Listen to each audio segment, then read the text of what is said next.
today's video we're talking about how to actually go about getting an accommodation in the UK, because I know a lot of people, they actually find it difficult. So in this video we're going to talk about how you could get accommodation, easy way, and tips and advice so you don't make the mistake that we did when coming into the UK. So let's talk about accommodation now.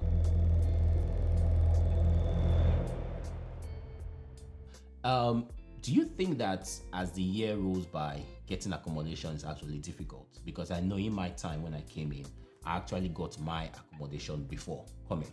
And then I went through the easy route, let me call it the easy route, which is through the school, getting me an accommodation. And then I stayed for like 3 months. And then when I finished, I had the opportunity of getting my own accommodation. So which do you think is better? Because I mean, let's talk about experience, because this channel is about keeping it real. Did you actually get your accommodation through the uni, or did you just apply for your you getting your accommodation by yourself, or so what? So I've actually gone down all the routes, to be honest. And yeah, so I think it's subject to how much you have to spend. That's a very important point. I like that. So I think there will be like 3 main ways I can say you can go about sorting accommodation in the UK. One is to go through an agent, which is So let me just talk about that. So going to an agent is like an agency. It's like the easy way. Okay. It's the easy because I mean, you don't really have to handle the stress. You have like the pictures relating to the housing and everything, and you're not really talking with landlords directly, so you're not really worried about the authenticity of the landlord or whatever. You just have to check like business registration with the UK to make sure that it's actually a valid agency, and then that's pretty much it. So I did that, and that process can move really quickly. The only problem is they also hike up prices.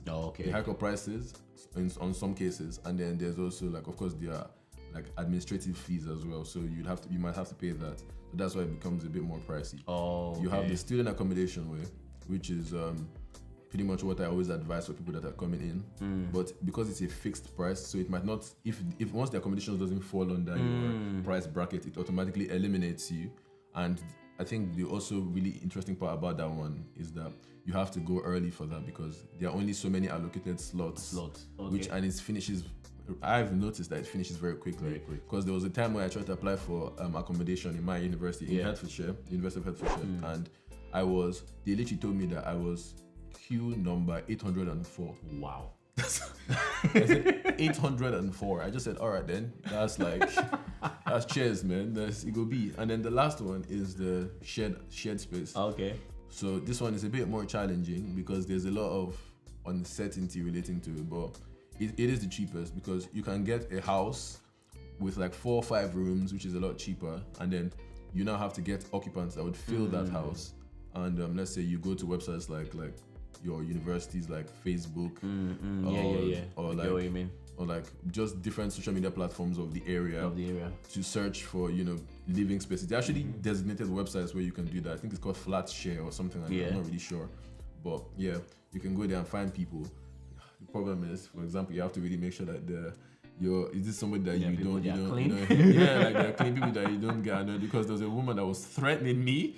Already, like, we're not even flatmates. She was already threatening me. She was like, if you don't wash the dishes, I'm gonna throw them away. I was like, you think I'm gonna sign this contract? It's like, are you kidding? So yeah, so these are the 3 ways. And I always prefer to go through like agents, just because it's like, I can't be asked. It can't be asked. Yeah. For me, I think personally, this is my own opinion, I think getting accommodation now is actually a tricky one. Because there is the second one you called was through was it through the uni or through the year? So that's actually is like a fixed price. So even in summer and in winter, the price is fixed. So indirectly, for example, let's say in summertime, and it's mostly bill inclusive. Exactly, bills inclusive. So that means you are not paying anything again. So during summertime, that's when your bills is going to like reduce.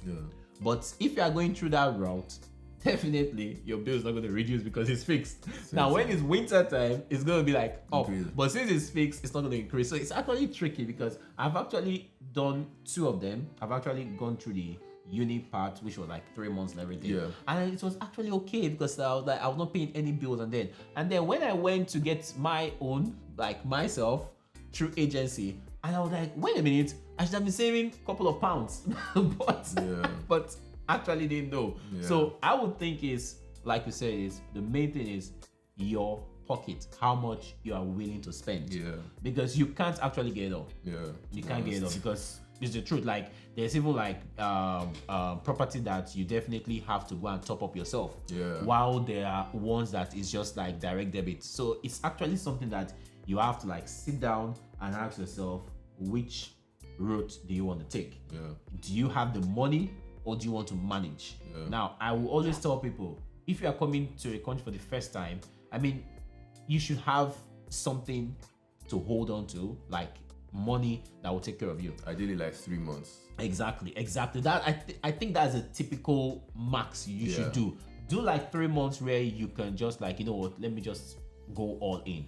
Then within that 3 months, you actually now find which best route do you want to use. It's going to be agency, it's going to be shared room, it's going to be different platform. Yeah. But then because the first 3 months, you just want to settle down. Yeah. You don't want to come into a country and then you're struggling. True. Because I know of like a lot of people that they come into a country and before I even say that, do you know that there was a time where I was in an Uber and the Uber driver was asking me if I actually have rooms to rent or if I know anywhere, and I was like, why? And he just said, I just picked up someone and the person was actually stranded.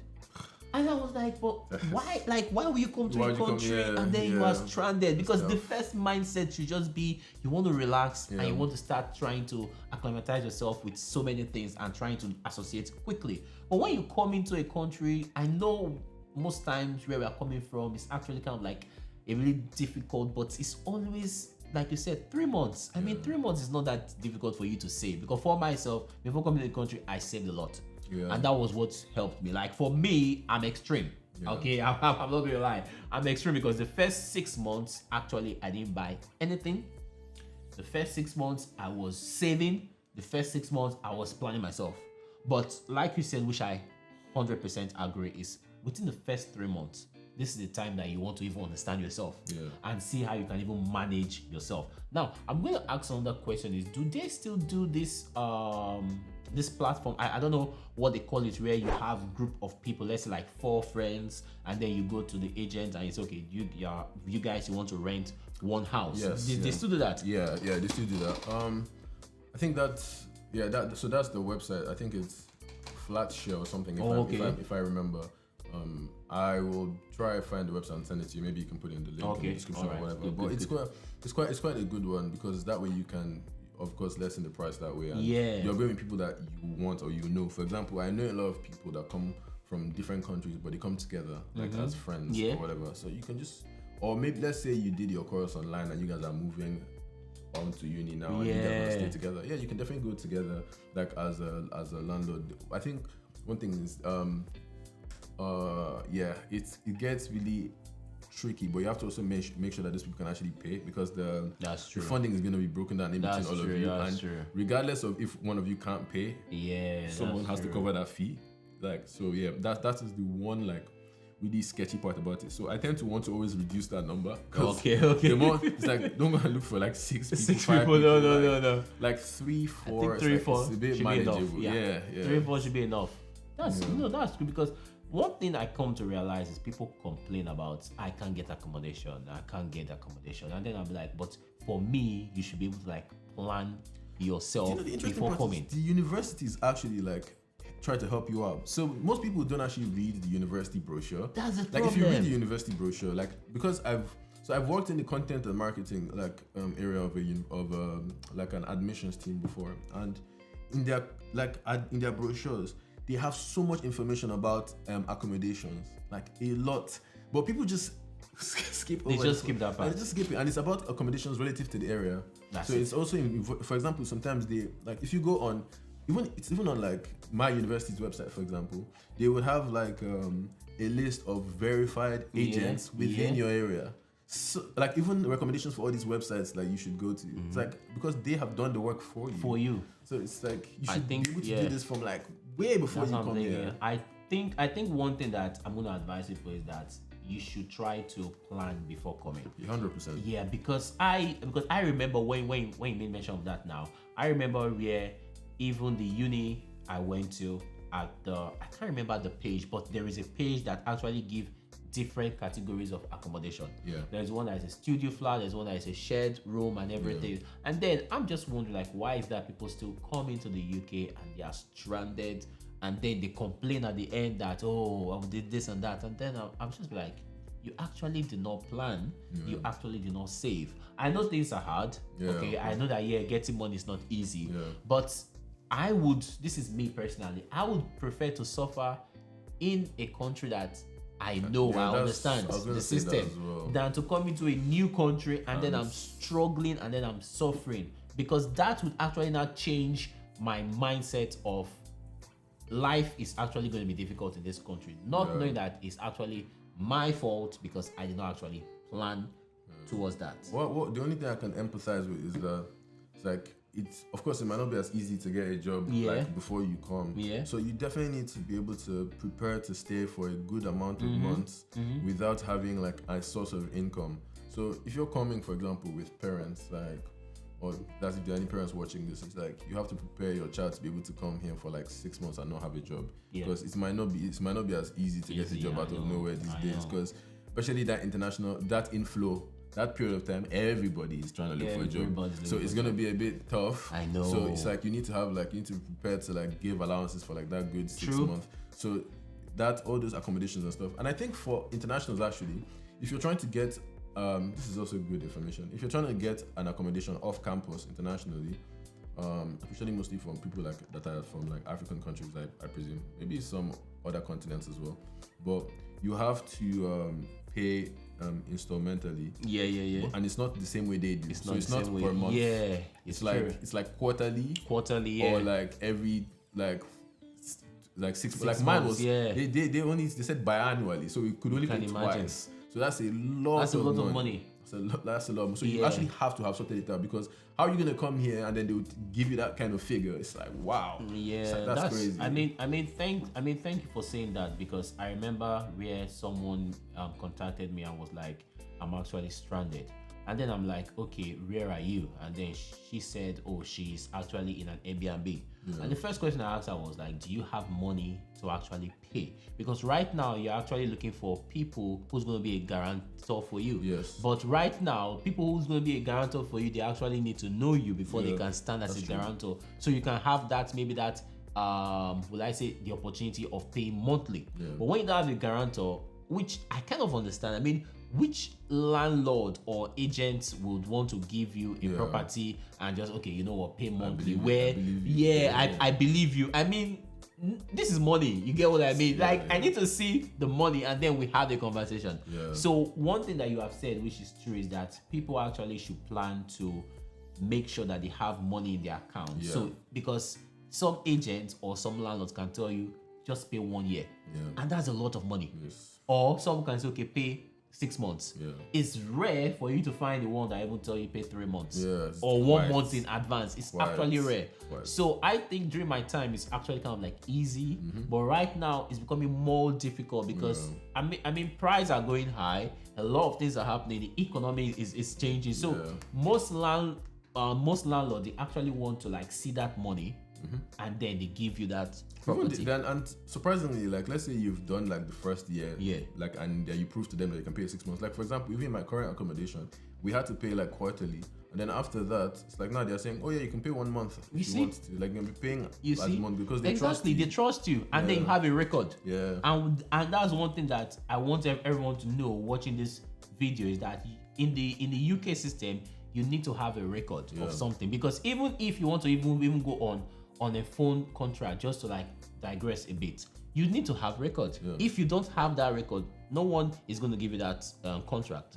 Okay, so lastly, now that you have actually gotten the house, for example, what then do you advise? Because I know there was something that happened to me before I actually told that story. Like, I know you get into a new property for the first time, they gave you inventory list and everything. Now, would you advise them to actually have their own inventory so you can like match it with the agency or the landlord? What's your take on that? I do quite a thorough check. A lot of times they do like they're called external what do you call it, like external reviewers or something like that, where they pay an external company, not someone that works with them, to come and review the house and do like an inventory check. When they send you that list, you have to go through it yourself. And you have to go through that same what they call it, review yourself. Because, for example, by the time I finished reviewing the current house that I'm in, the everything was okay. So I had a paper, I printed it out, and I was going through everything that they said was okay. Check the door handle, check everything. Yes. And then I said, okay, let me go and lie down. I lay down on the bed. I was like, time to sleep now. I lay down on the bed. Thank God I had not sent the review. I lay down on the bed. Why is my bed like concave? No way. Like my bed was like this. Like I slept like no way. I slept like this. Like I was like, what's going on? And then I messaged them like, the bed is broken. They were like, oh, that's not what the reviewer said. I'm like, what do you mean that's not what the reviewer said? Exactly. The bed is broken. It's like, and then I was like, yeah, you see, you guys need to come and fix this. That's so if I didn't, because they gave me to a certain time, and it was like after I sign and I send back to them, yes, it's finished. That's it. It's finished. Like anything, and after that, it's coming out from my deposit if it's because it's me that broke it. So no rush. Yeah. No rush. Like check everything. Like go through the inventory list is so important, because I know one thing that happened to me was I checked the inventory list when moving in. Yeah. But when moving out, there's also an inventory list for like moving out. Yeah. That is also important because they have your deposit. Yeah. They take that money out of it. And any little amount, scratch anything, they take that money out. Some even take the whole money. And they always look for a justified They always to look for it. Now, this is my story. Now, this agency I use, good. Now, when I was leaving, they actually gave me that checking out inventory and everything. And then, thank God, I took a video of it. Do you know that these people actually charged me? They came in 2 weeks after and they charged me for dust. Dust in a property that I've left 2 weeks ago. Like, would there not be dust in the property? You get it? And this actually crazy, because from my record, I actually clean the property. Even when I call them to be like maintenance and everything, they don't come. I clean it myself. Yeah. Even the garden. Like I waited for like almost 1 month plus, and they actually didn't come for the garden. And I was like, you know what? I'm gonna like clean this garden myself. I took a picture and they were like, oh, you're a very nice tenant. Very nice and everything. So you see, I've already given them that impression that I'm neat, I'm clean and everything. But when I left, it's actually funny where they charged me. I still remember £60. £60 for dust. I can never forget that figure. £60 for dust. And I actually called them. You know that these guys, they were like, oh, sometimes they don't pick my call. And I went to the office and I showed them like, this was the state I left this room. There is no way you will tell me that there's not going to be dust. And later on, after back and front and everything, they gave me my money back. So guys, it's so important. Like don't just take like their words for it. Yeah. Do your own. Make sure you have your inventory, because when you go through the inventory, like you said, now there's going to be like key handle. They're going to write the name of the make of that key handle. Definitely go through it. So go through everything. Don't be in and a hurry. And take pictures. Have very proof. Important. Have proof. It's not by word of mouth. Have proof. Take pictures. And also, I remember now, make sure you have all your conversations via email. Via email, not word of mouth. Yeah. Because they can tell you didn't say that. Yeah. But if you send it through email, like, oh, sorry, I remember it's on my email. Check your email. Okay, if you can't see it, I can see it from my end. I sent it. It was delivered. Because I was shocked. After giving them this kind of like good impression of myself, and also they also like, oh, he's a good tenant. Everything is good. And then you're charging me for £60 for dust. I'm like, no way.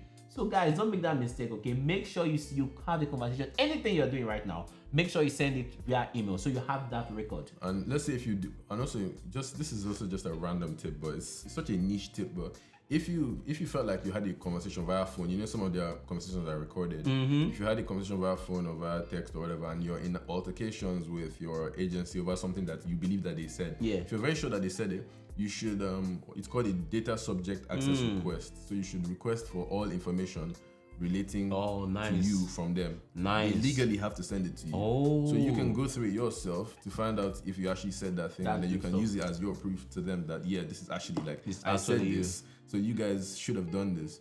Like on several occasions, like I've seen where that kind of thing, you can see the slip up internally. I'm telling you. So it's really good. That's good stuff. And also just to add is, when you finish having a conversation via phone with anyone, not even agent, not even with anyone, and you know that this is official, send a backup email. Yeah. Like based on this conversation we had, happened, and make sure that they actually acknowledge it. Call them. I sent you this email. Acknowledge. Please acknowledge. Yeah. Because when it backfires to your face, it's not fun. It's not funny At all. It's not funny. So guys, we are not trying to like scare you, but these are mistakes that we have made. Yeah. And we want you not to actually make that mistake. Yeah. Because a lot of people, when they come here, they are stranded. And we actually like feel a little bit bad when they are stranded because there's actually nothing we can do, even if we want to really help. But right now that you have this information, before coming, this is something that you need to know. If you need to get your accommodation before coming, get it. If you can't, then make sure when you come, is it Airbnb you want to stay for like 1 week? Fine. Yeah. But try not to be stranded. I know things are hard. I know everywhere it's just kind of like up and down in terms of money-wise. But try for your first 3 months is so important for you to be by yourself. Yeah, in all fairness, that's the best way to even enjoy it. Exactly. Because if you don't handle, like, if you're not aware of these parts, like, these are like preventive. So what we're giving you is like preventive measures. Yeah. So preventive measures are so that you can actually enjoy the benefits of what it is you're doing. So unfortunately, I didn't get to enjoy all the benefits of my accommodation. Myself. Like, so I mean, it's like, I ended up paying they said I poured oil on the rug. Yeah. And I was like, it was one of those oil carpets that have like,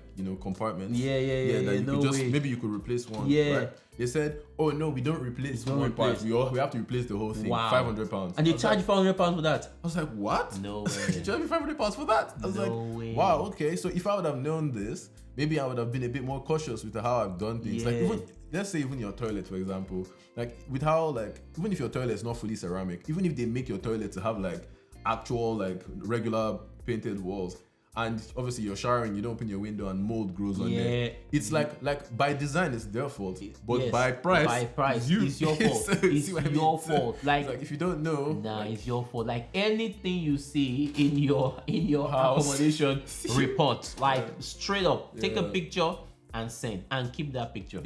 It's so important. So guys, we're going to end it here because we don't want to make this video too long. But if you have enjoyed this content so far, don't forget to like, share, and subscribe. And let me know your thoughts in the comment section below. We'll see you in the next video. And peace. Bye.